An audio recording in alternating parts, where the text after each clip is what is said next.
Tak tahulah bos kenal ke tak, tapi dia memang sangat-sangat tersohor. Rabia. Kak B saya panggil dia. Kak B. Oh.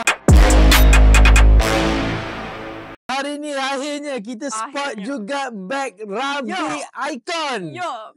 Tapi oh. Tapi Padang Pasir, Padang Ini Masya. bukan Padang Aisyah. Nak jadi apa? Padang mana tu? Ini saya rasa belakang ada motor Nabil di Icon Farm. Icon Farm. Dia tengah jumpa dengan Rabi juga. Kita ada satu kambing dan lembu, nama Rabi juga. So kita ada 3 Rabi sekarang. Ada pertemuan lah guys tu. Oh, bag. Wow.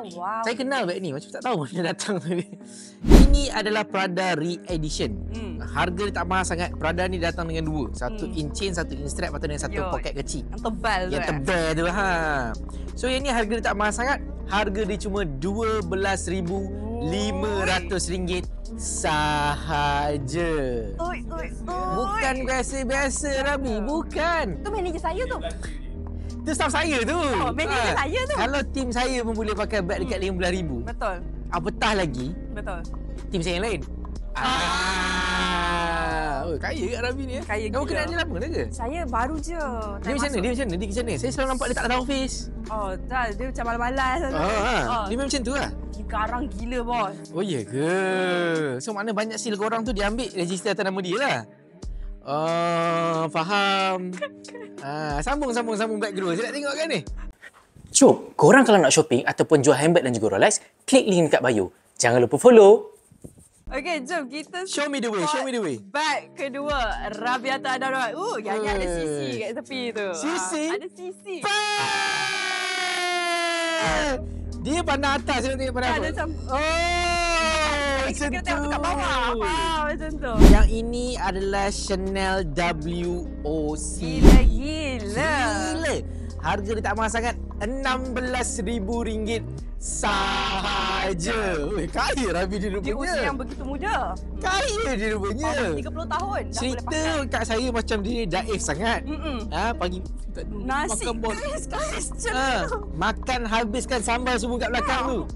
Beli beg RM16,000, RM20,000. Gila. Tapi kita rasa ni 2 je ke? Kita ada banyak lagi ke? Mungkin yang dia tak tunjuk. Kita tak tahu. Rabi pakai beg yang harga RM16,000. Banyak duit kau Rabi. Mana dapat? Bukan duit. Mana dapat duit?